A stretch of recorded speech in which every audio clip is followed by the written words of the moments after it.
Boa noite, irmãos. Nesta noite fria, gélida, né? É um desafio nós estarmos aqui na casa de Deus para estudarmos a palavra de Deus. Mas eu quero parabenizar você que está aqui nessa noite, pois juntos nós estamos aqui para louvar e engrandecer o nome de Deus. Amém? Quero também desejar uma boa noite a todos aqueles que nos acompanham pela internet, que você possa se sentir presente também aqui, que você não possa sentir o frio, mas sim o calor da presença de Jesus na sua vida, assim como todos nós aqui. Quero convidar você neste momento a fecharmos os olhos e juntos nós vamos orar ao Senhor. Por favor, feche seus olhos. Querido bondoso Deus, obrigado, Pai, pela oportunidade que o Senhor nos dá de estarmos em Tua santa casa de oração. Neste momento, Senhor, nós queremos lhe pedir primeiramente a porção do Teu Espírito Santo para que traga, Senhor, conhecimento, consciência das nossas falhas e, Senhor, converte os nossos corações, muda os nossos corações para que Te busquemos e reconhecemos que somos pecadores. E que reconhecemos também que somente em Ti nós podemos continuar a vencer em todas as áreas de nossa vida. Que o Teu perdão e a Tua graça possa ser estendido a cada um de nós. Que o Teu Espírito Santo, ao nós lermos a Tua palavra, traga, Senhor, conhecimento, clareza, para algumas situações que nós já passamos ou que poderemos passar, mas que nós não percamos a fé, que nós não percamos a confiança em Ti e continuemos sempre ao Teu lado. Oramos agradecidos em nome de Jesus, amém.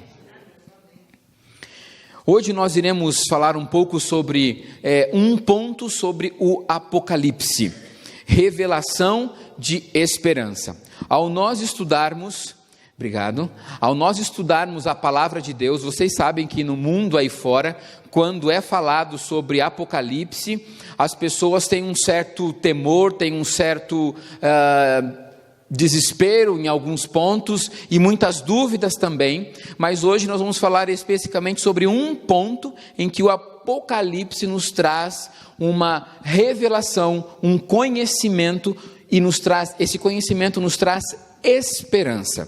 Como que é possível, mesmo em meio a toda essa mensagem de destruição que aparentemente o Apocalipse traz,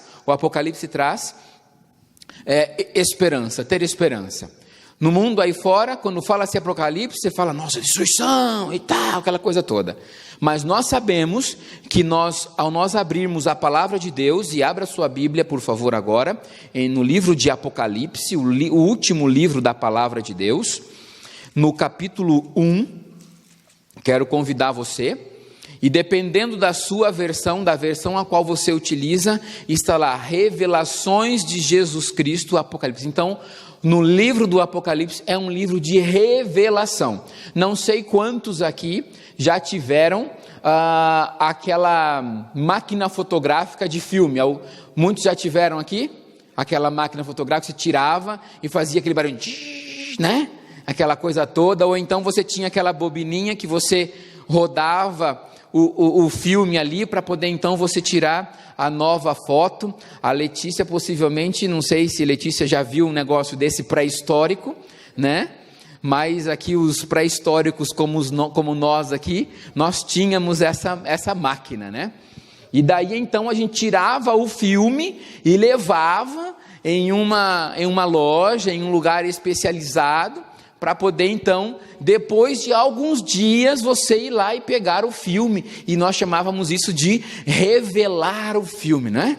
Não era isso? E daí então a gente pegava então as fotos, colocava naquele albinho, e aí o nosso prazer era sentar numa reunião familiar e compartilhar as fotos que nós tiramos, né? E tinha umas fotos que vinham umas fotos meio estranhas, né? Umas fotos que você toda manchada e tal, enfim, sempre dava um erro. Será que ficou boa? Será que não ficou? Hoje, com a tecnologia do celular e com as máquinas digitais, não tem necessidade de você ver isso na hora, né? Constantemente ali, instantâneo.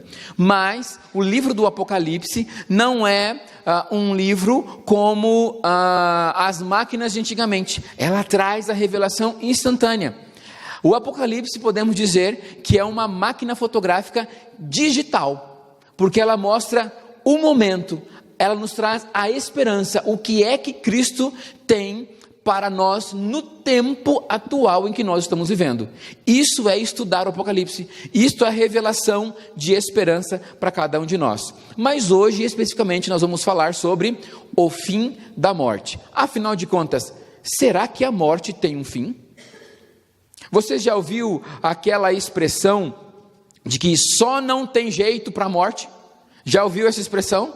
Só não tem jeito para a morte. Mas se nós vamos à palavra de Deus, se nós vamos ao Apocalipse, nós encontramos que Deus tem um jeito para a morte. Amém? Então há esperança mesmo em meio à morte. A morte é um sofrimento, é um momento de sofrimento, um momento de perda. E essa perda, muitas vezes, aquele que parte traz a morte para aquele que vive. Entende? Entende o que eu estou querendo dizer? Porque às vezes aquela pessoa que partiu, aquela pessoa que deixou a vida, deixa para nós, cada vez mais enraizado, o desejo de não querer continuar, o desejo de não querer ir à frente. E isso é um sentimento de morte, mas a Bíblia diz que sim, tem jeito para a morte.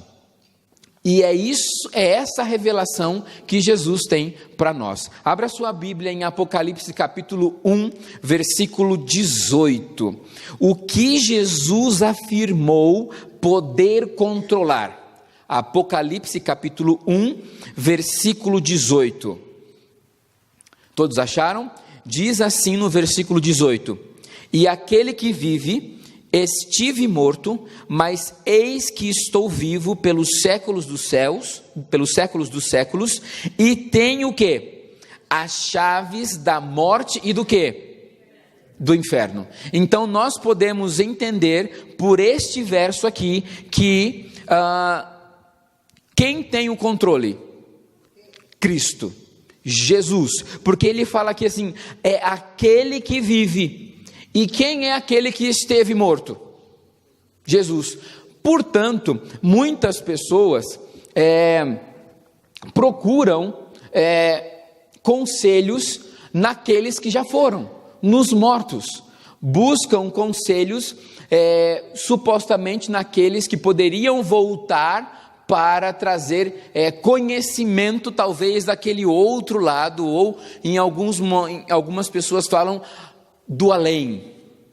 Mas nós vemos que nesse versículo, capítulo 1, versículo 18, vem falando para nós que o único que tem o poder, o único que tem a capacidade, aquele que pode controlar todas as coisas é Jesus. Por quê? Porque ele esteve vivo, ele morreu e ele voltou.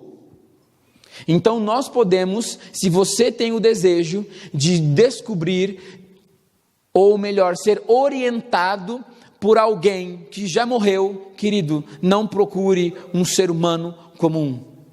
Procure sim a revelação de Jesus Cristo, pois ele tem sim as chaves.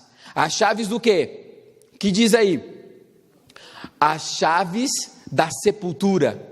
As chaves do Hades, as chaves do inferno. E quando nós falamos sobre inferno, normalmente vem aquela imagem, mesmo que você já tenha um conhecimento bíblico, você sabe que quando é falado sobre inferno, a imagem que vem na nossa mente é daquele momento, daquele lugar aonde tem fogo, e o povo fica, enfim, né? Aonde ali ele passaria a eternidade sofrendo. Saiba de uma coisa, querido, isso não tem contexto bíblico, isto não é bíblico, Você pode procurar em toda a Bíblia e você não vai encontrar algo sobre isso, aonde você vai ter um sofrimento eterno após a sua morte.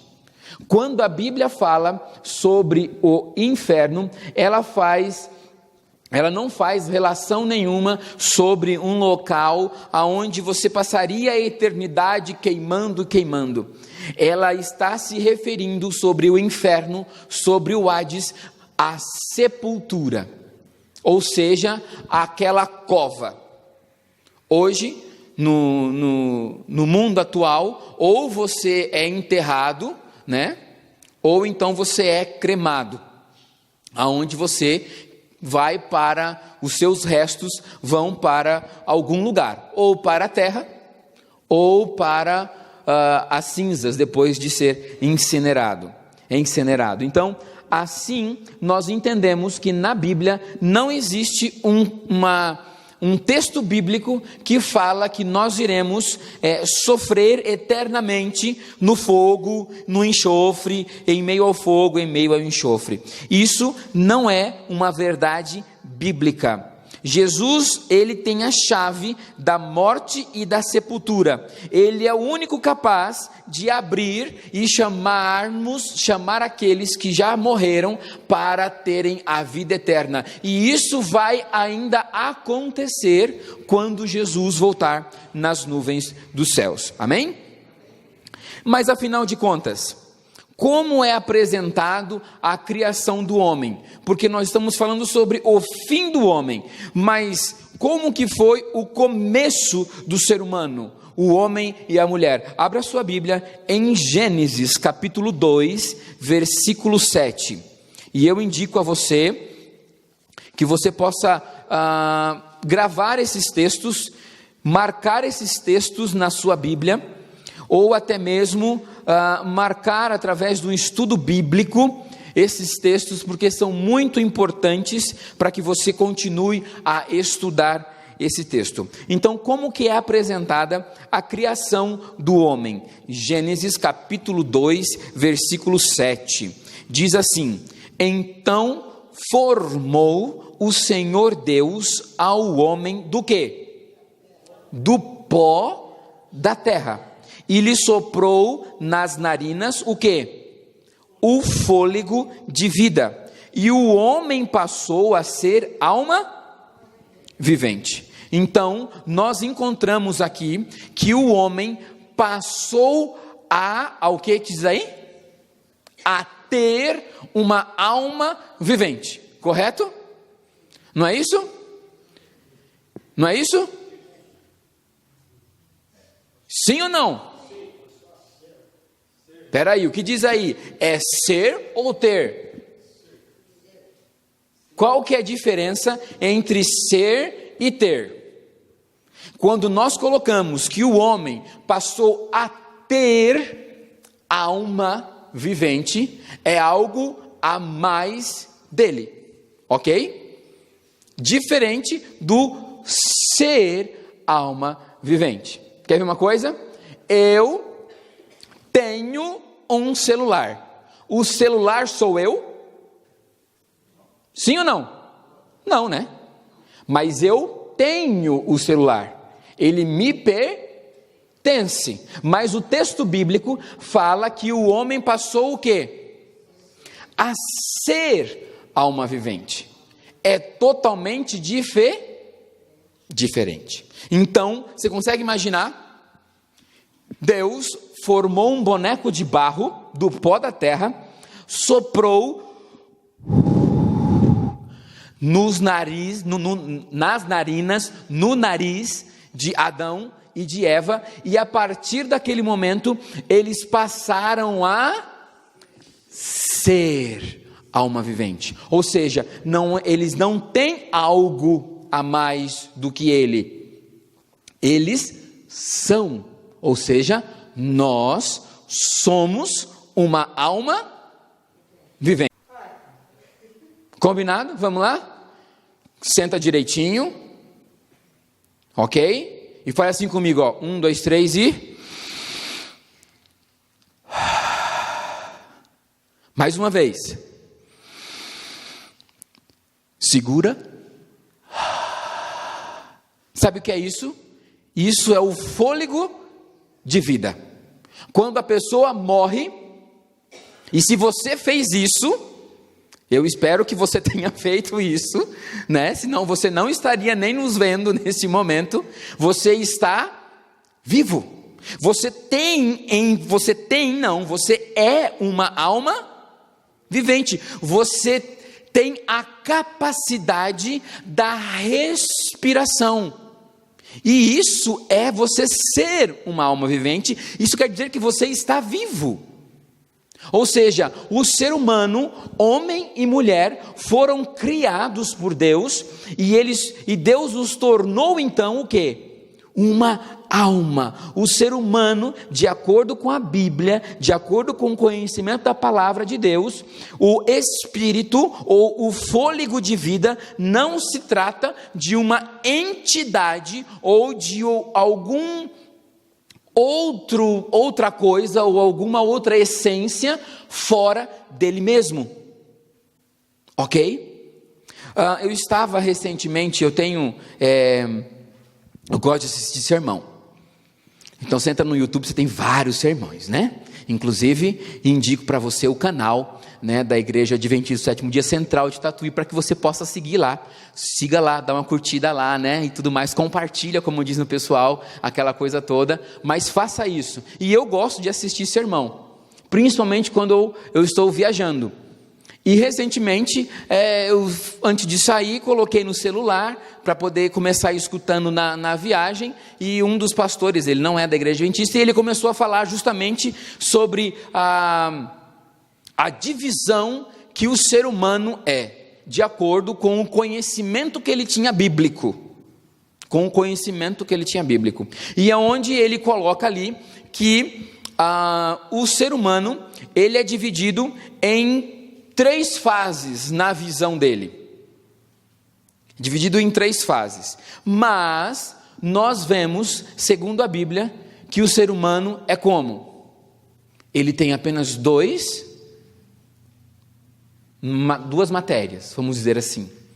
Ele é composto de 2 coisas: o barro, que Deus utilizou, e o fôlego de vida, que é o poder divino da vida. Quando você junta o fôlego de vida ao barro, Adão passou a ser alma vivente, passou a ter vida. Eva passou a ter vida. E essa essência da vida passou para os seus descendentes, ou seja, eu e você. Abra sua Bíblia em Ezequiel, capítulo 18, versículo 4.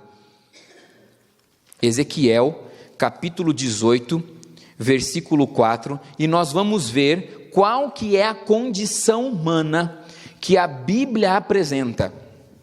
Qual que é a condição humana? Quem poderia ler para nós, por favor? Ezequiel 18, verso 4. Eis que todas as almas são minhas, como a alma do Pai, também a alma do Filho é minha. A alma que pecar, essa morrerá.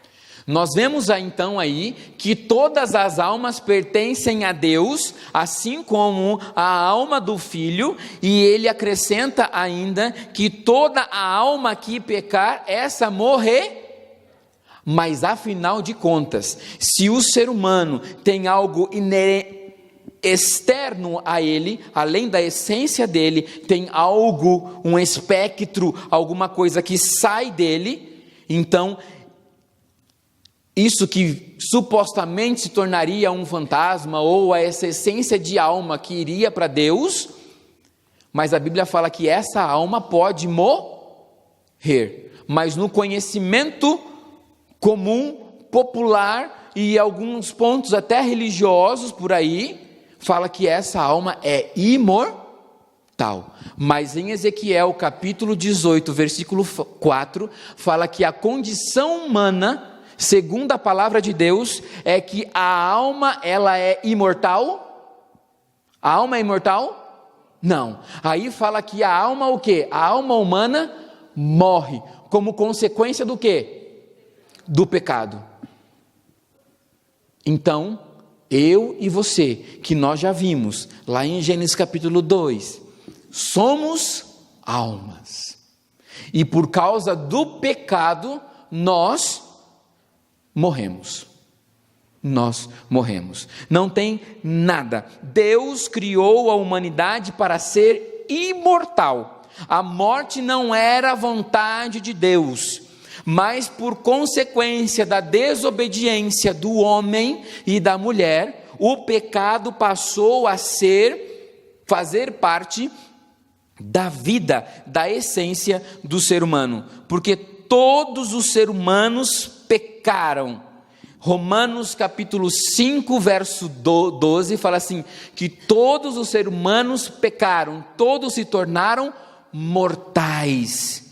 Todos nós somos mortais. A alma, a palavra usada na Bíblia que se refere a um ser vivo, humano ou animal, Gênesis capítulo 2, verso 7, e Levítico 11, 46, ela tem a mesma essência, ou seja, assim como eu e você respiramos, o animal também respira. O animal também respira. A Bíblia fala que o animal, assim como o ser humano, eles podem morrer, de acordo também com Ezequiel 18, capítulo 20. Você pode ler aí, a sua Bíblia está aberta em Ezequiel, falará assim: a alma que pecar, essa morrerá. O filho não levará a iniquidade do pai, nem o pai a iniquidade do filho. A justiça do justo ficará sobre ele, e a perversidade do perverso cairá sobre ele. Então, ou seja, todo aquele que pecar, a consequência do pecado é o quê? A morte. E esse pecado que eu peco, não cai sobre a minha filha, não cai sobre os meus pais, não cai sobre qualquer pessoa que esteja ao meu redor, porque o pecado é meu, eu pequei, então a consequência disso é minha. Se a alma pode morrer, então não existe nada no ser humano que seja imortal. Não existe nada no ser humano que seja imortal. Ou seja, a imortalidade depende de Deus. Quando nós estamos em Deus. Afinal de contas, o que os mortos sabem então? Vamos abrir a nossa Bíblia? Eclesiastes capítulo 9, versículos 5 e 6. Abra sua Bíblia. No livro de Eclesiastes,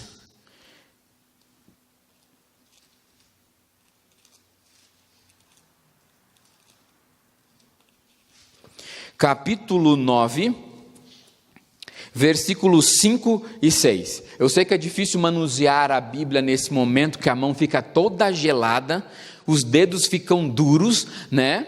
Nessa noite gelada, mas faz um esforcinho aí que vale a pena nos acompanhar em todos os textos bíblicos. Eclesiastes capítulo 9, versículos 5 e versículo 6, diz assim: porque os mortos sabem que hão de morrer. Está aí uma verdade, sim ou não? A gente já nasce sabendo que um dia vai morrer. E diz assim: mas os mortos sabem todas as coisas. Não é isso que diz aí? Ah, não é isso que está aí? O que está falando aí? É que os mortos não sabem nada, não sabem coisa nenhuma, nem tampouco terão eles o quê? Recompensa, porque a sua memória já está no esquecimento. Amor, ódio e inveja para eles já pereceram. Para sempre não tem eles parte em coisa alguma do que se faz debaixo do sol. Ou seja, queridos, o que os mortos sabem? Os mortos não sabem de nada. Os mortos não sabem de nada. Mas se os mortos não sabem de nada e a sua memória já está no esquecimento, E eu vou falar uma coisa para você, querido e querida que nos acompanha. Esta é a verdadeira morte. O esquecimento. Esta é a verdadeira morte. Quando você cai no esquecimento. E aqui vou abrir um parênteses e vou falar uma coisa. No mundo de rede social, quando nós não nos relacionamos pessoalmente um com o outro, nós podemos ter uma conta no Facebook, uma conta no Instagram, uma conta no LinkedIn, uma conta em qualquer outra rede social, mas quando você não tem o contato físico, o contato pessoal, mais cedo ou mais tarde, você e eu poderemos cair no esquecimento. E isso é morte. E isso é morte. É morte porque não gera vida. Quando nós estamos vivendo entre os irmãos, quando nós estamos vivendo em comunidade, isso gera vida, isso gera fortalecimento. É para isso que nós vivemos como essência, como igreja.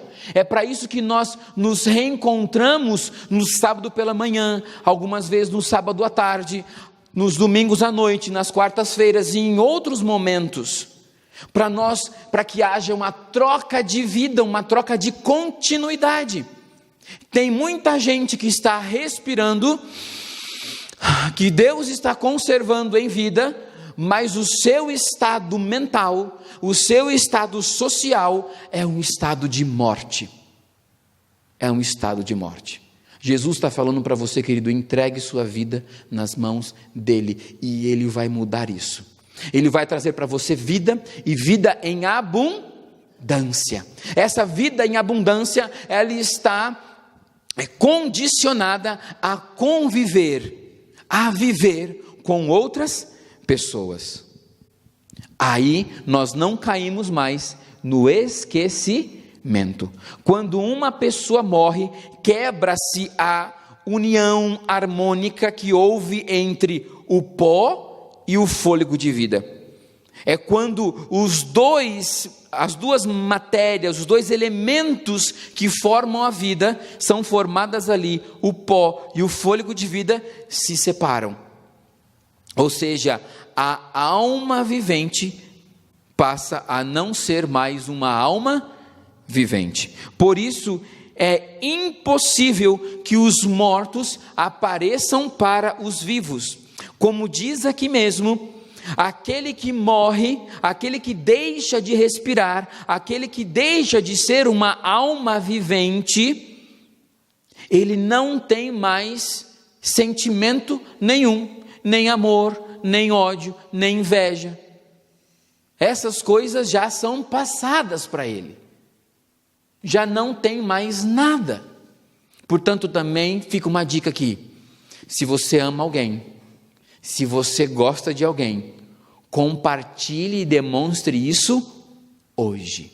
Demonstre o seu sentimento, demonstre o seu apreço hoje. E sabe o que é isso? Isso é vida. Isso sim é vida. Você já falou um eu te amo nesse dia gelado para alguém? Não?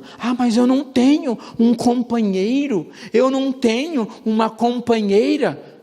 É só disso que você vive, meu filho? Não tem mais ninguém ao seu redor, não? Sim. Tem, lógico que tem. Então eu te desafio neste momento, para que você possa, ao sair da igreja, ligar, mandar mensagem, ou encontrar alguém e falar: olha, que bom que eu posso falar com você, que bom que você está em vida, olha, eu te amo. Você não precisa estar num relacionamento matrimonial para falar eu te amo. Você pode e você deve amar, porque isso é ser Jesus, isto é ser discípulo, isto é viver a essência do cristianismo. Isto é vida, querido. A Bíblia declara que quando nós morremos, nós voltamos ao pó. Eu quero convidar você para abrir a Bíblia em Jó, capítulo 7, versículo 9 e 10. Abra sua Bíblia no livro de Jó, capítulo 7,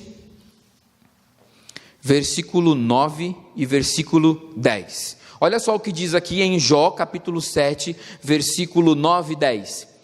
Tal como a nuvem se desfaz e passa, aquele que desce à sepultura jamais tornará a subir. Verso 10. Nunca mais tornará a sua casa, nem o lugar onde habita o conhecerá jamais. Quem morre, morreu, não volta para casa. Ou seja, não tem sentimentos, como nós vimos em Eclesiastes 9, 6. Não planejam nada também, pois os seus planejamentos, aquilo que tinha, já se passaram. Não louvam a Deus também, como diz em Salmo 115, versículo 17. Eles não louvam a Deus, eles não adoram a Deus. E é lógico que assim, tudo o que é consciência deixa de existir. Portanto, aproveite a vida, a oportunidade que Deus está lhe dando de vida, para compartilhar o amor que Ele dá, que Ele concede. Por essa razão, a Bíblia afirma: os que dizem ter poder para falar com os mortos, não estão falando com os mortos, estão falando com outras coisas, mas não com aqueles que já desceram à sepultura. Nem os que consultam os mortos, nem nada. Afinal de contas, o conselho de Deus é que não façamos isso, que não consultemos esse tipo de coisa. De que forma então Jesus Cristo se referia para a morte? São João capítulo 11, versículo 11 a 13. Abra sua Bíblia. São João capítulo 11, versículo 11 a 13, diz assim a palavra do Senhor. Jesus estava ali agora, no momento depois de 4 dias que Lázaro morreu, e Jesus chega e fala assim, isso dizia, e depois ele acrescentou: o nosso amigo Lázaro adormeceu, mas vou para despertá-lo. Disseram-lhe, pois, os discípulos: Senhor, se ele dorme, ele está salvo. Jesus, porém, falara com respeito ao quê? A morte de Lázaro, mas eles lhe supunham que tivessem falado do repouso do sono. Assim era como Jesus via. Será que Jesus via a morte como um acesso para a vida eterna? Será que a morte era, na verdade, um portal para então passar para a vida eterna? Não, Jesus via como um sono. Mas se, assim como os discípulos falaram, se a morte é como um sono, chega um momento aonde pode acordar, não é verdade? Afinal de contas, como que você dorme? Quando você dorme, você tem consciência de que das coisas ao seu redor? Sim ou não? Tem? Você não tem consciência. Tem uns que têm um sono mais leve, eu concordo. Tem outros que têm um sono mais pesado, né? Do que outros. Mas nós vemos aqui 3 características de quando a pessoa está dormindo. Ela está inconsciente do que se passa ao seu redor, né? Ela está em inatividade, ou seja, ela está imóvel, parada. No máximo ela vira de um lado para o outro, né? E ela descansa na esperança de despertar, não é isso? Senhor, eu vou deitar agora, eu vou dormir, mas que o Senhor possa me preservar, que amanhã pela manhã eu possa acordar. Mas você não tem certeza que você pode acordar, porque a morte é uma certeza para nós a qualquer momento, sim ou não? Essa é a verdade, esse é o estado de sono. Você não sabe se você vai acordar. Você descansa na sua cama, na esperança de que Deus possa continuar lhe dando vida, e vida em abundância, em Cristo Jesus, e que no outro dia você possa acordar com a bênção da vida. Era isso que Jesus estava se referindo. Era exatamente isso. Mas afinal de contas, quando os seres humanos despertarão para receber a recompensa? João capítulo 5, versículo 28 e versículo 29. Abra sua Bíblia em São João capítulo 5, versículo 28 e versículo 29. Diz assim, versículo 28: não vos maravilheis disso, porque vem a hora em que todos os que se acham nos túmulos ouvirão a sua voz e sairão. Amém? Aleluia. Verso 29: e os que tiverem feito bem para a ressurreição da vida. Amém. E os que tiverem praticado mal para a ressurreição do juízo. Misericórdia. Então nós vemos aqui que vai chegar um momento aonde Cristo Jesus vai voltar, e quando Ele voltar, Ele vai dar a recompensa para aqueles que foram fiéis à palavra dEle, que amaram Ele de todo o coração, de toda a sua mente, com toda a sua vida. E esses então que amaram a Jesus, que praticaram o exemplo de Jesus, a vida de Jesus, foram pequenos cristos enquanto estavam em vida, receberão a recompensa da ressurreição eterna. Mas aqueles que não aceitaram a Jesus como seu Senhor, como seu Salvador, ressuscitarão para o juízo. Aqueles que aceitarem a Jesus receberão então a recompensa, mas infelizmente aqueles que não praticaram a vida de Cristo receberão uma outra recompensa. Abra sua Bíblia em Apocalipse capítulo 22, o último versículo da Bíblia, versículo 12, Apocalipse capítulo 22, versículo 12, diz assim: e eis que venho sem demora, e comigo está o galardão que tenho para retribuir a cada um segundo as suas obras. Segundo as suas obras. Então se eu praticar coisas boas, eu vou para o céu. É isso aí? Se nós ficarmos só com esse texto, é isso. Mas não é isso. As obras que aqui vem falando são as obras de aceitarem e viverem a sua vida de acordo com a vontade e amando a Deus de todo o seu coração. Apocalipse capítulo 14, versículo 13, diz assim: então ouvi uma voz do céu dizendo: escreve, bem-aventurados os mortos que desde agora, o que acontecem? Morrem no Senhor. Sim, diz o Espírito, para que descansem das suas fadigas, pois as suas obras os acompanham.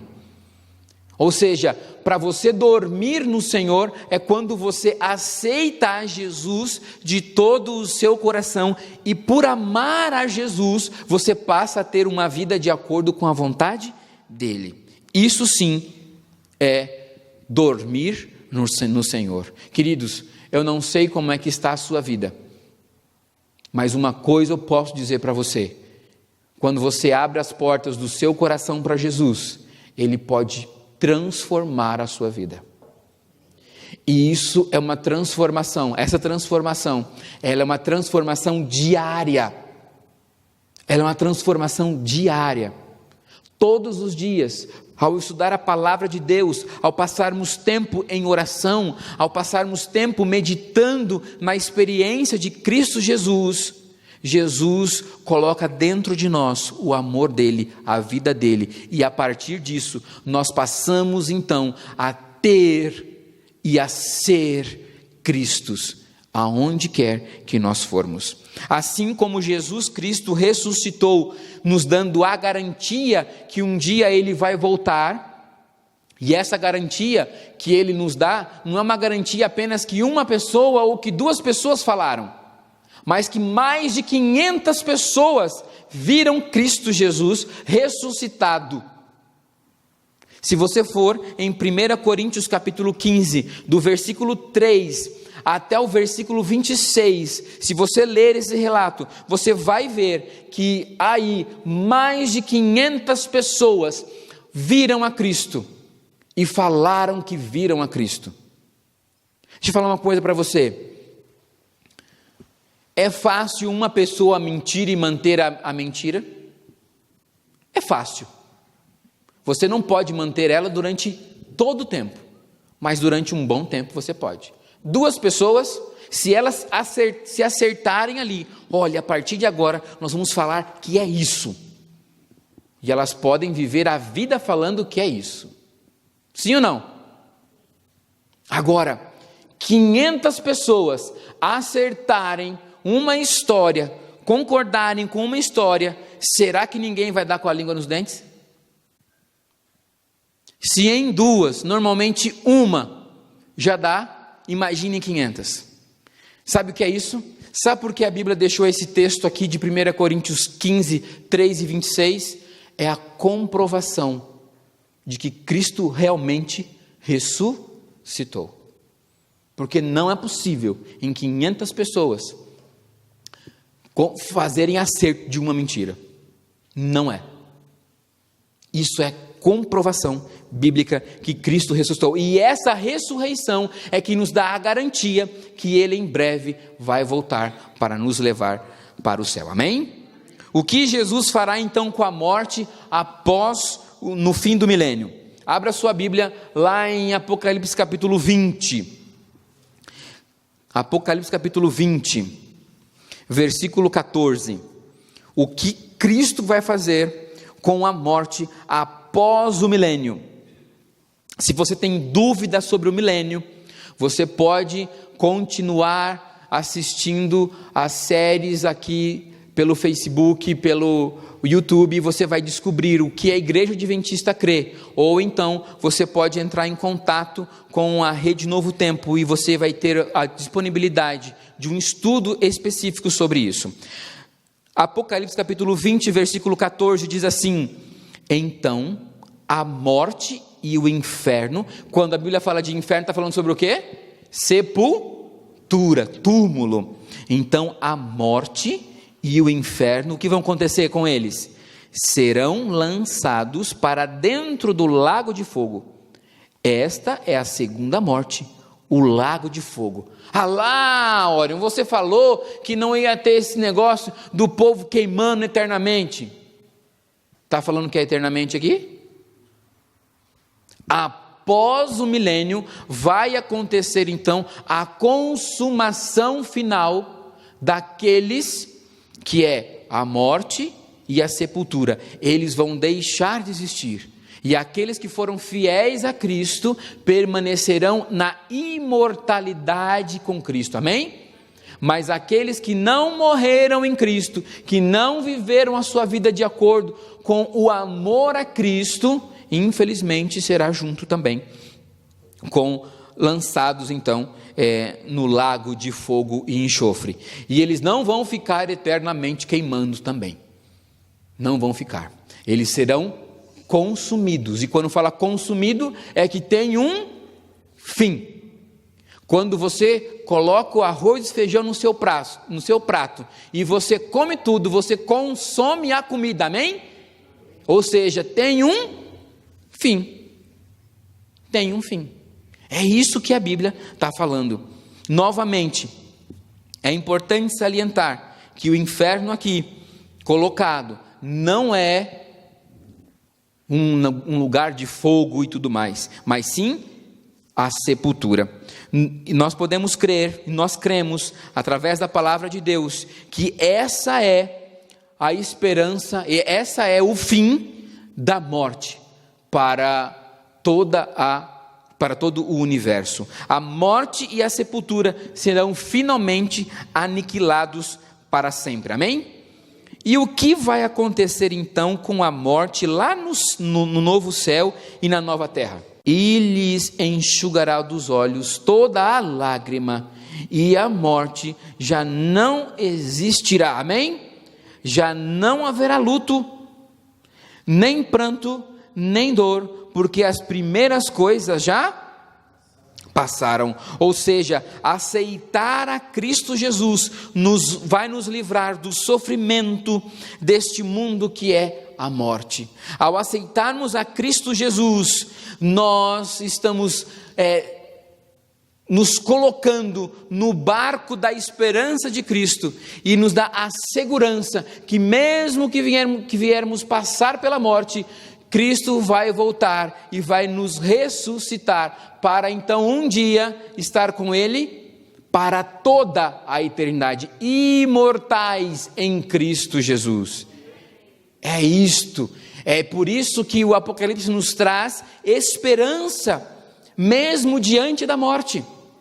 É por isso que o Apocalipse nos traz a certeza que mesmo quando alguns dos nossos queridos passarem pela morte, ainda há esperança, pois um dia Jesus vai voltar, e todos aqueles que viveram a sua vida amando a Cristo de todo o seu coração, sendo pequenos cristos aonde eles estão, Cristo vai ressuscitá-los. Amém? Essa é a esperança. Enquanto muitos sofrem, enquanto muitos por aí enfrentam a morte, passam por perdas através da morte e não têm esperança para continuar, não vem mais sentido para continuar a vida que ainda lhe resta, nós, através da palavra de Deus, encontramos conforto, encontramos esperança, encontramos a certeza em Cristo Jesus que Ele vai voltar, e mesmo quando se nós passarmos pela morte, em breve Jesus vai voltar e nós ouviremos o chamado de Cristo Jesus. Queridos, eu já perdi o meu avô materno. Eu já perdi a minha avó paterna. Eu já perdi tios. Mas sabe, mesmo em meio a tudo isso, eu ainda confio no poder de Cristo Jesus. Você pode estar passando por isso nesse exato momento. Talvez você possa estar com seu coração apertado porque está passando pela dor da perda de um ente querido. Talvez nesta noite, adiante deste conhecimento da palavra de Deus, você lembrou de alguém que a morte já tragou. Talvez você sente saudade dessa pessoa, mas saiba de uma coisa: tenha a sua fé firme na palavra de Cristo, porque a palavra de Cristo nos traz a certeza que Jesus vai voltar, e Ele já colocou um fim para a morte. Eu sonho com um dia em que Cristo vai aparecer nas nuvens dos céus com poder e grande glória. A palavra de Deus fala que em 1 Tessalonicenses capítulo 4, ao soar a trombeta de prata, os mortos em Cristo ressuscitarão primeiro. Você consegue imaginar essa cena comigo? Querido, Jesus está chegando no planeta Terra para resgatar os seus filhos, aqueles que permaneceram firmes, aqueles que permaneceram até mesmo vivos, e também aqueles que já dormem no pó da terra. Jesus vai tocar uma trombeta de prata, este som vai percorrer todo o globo, e este som vai ser de tal forma, que vai fazer com que os túmulos dos filhos que permaneceram fiéis à palavra dele, vão quebrar, vão libertar aqueles que permaneceram fiéis, e os mortos em Cristo Jesus ressuscitarão. Queridos, vai ser um encontro maravilhoso, vai ser um encontro de tal forma, a qual o universo inteiro nunca vai esquecer isso. E naquele momento, os anjos vão recolher aqueles que acordaram agora para a imortalidade, na imortalidade em Cristo Jesus, e vão encontrar com Ele nas nuvens do céu. e vão ver o autor e consumador da nossa fé. Queridos, eu não sei se eu ou se você estará vivo por volta no momento da volta de Jesus. Talvez eu e você poderemos morrer, poderemos passar pela morte e iremos aguardar a volta de Jesus no pó da terra. Mas saiba de uma coisa, mesmo que nós sejamos tragados pela morte, a morte não terá poder sobre a nossa eternidade, porque seremos guardados pelo poder e graça de Cristo Jesus.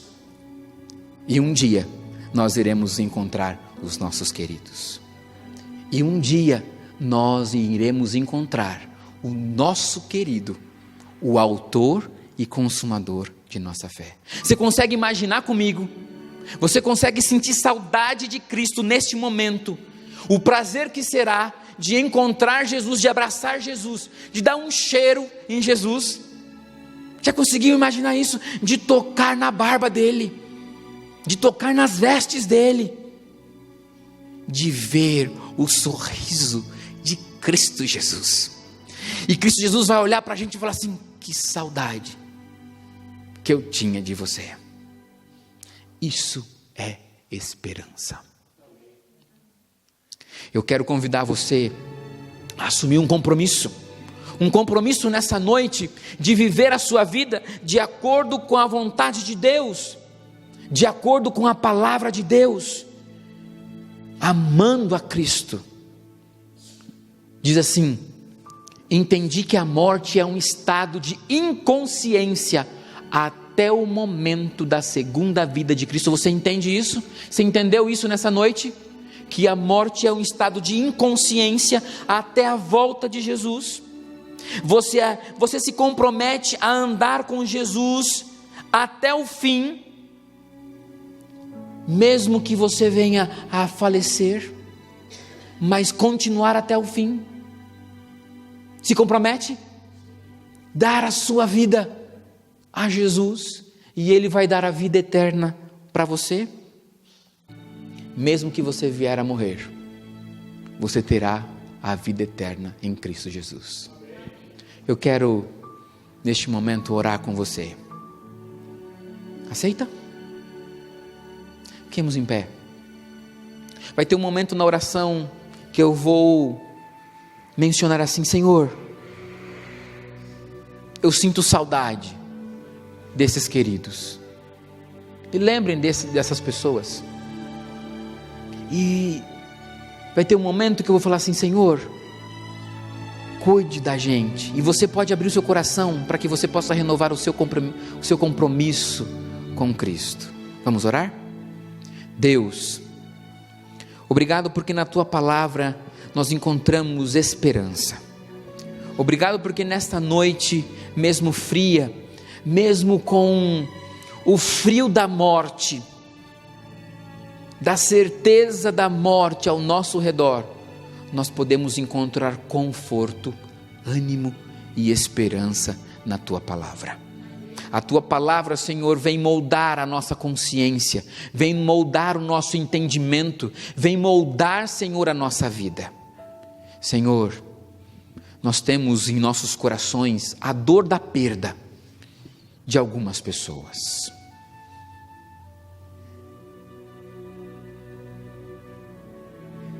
Senhor, não deixe que a dor da perda nos consuma, que não nos dê força para continuar, mas coloque em nós o poder do Espírito Santo, para que possamos ter vida abundante em nome de Cristo Jesus.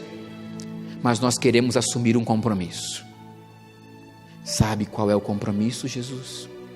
De continuarmos firmes até o seu retorno, sendo vidas consumidas por Ti, transformadas por Ti, restauradas por Ti, sendo a esperança também para muitas pessoas.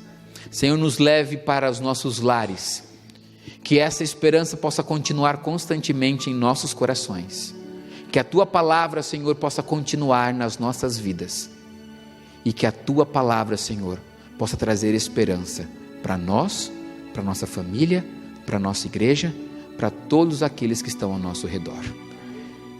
Oramos em nome de Jesus. Amém. Uma boa noite para você e uma boa semana em nome de Jesus. Amém.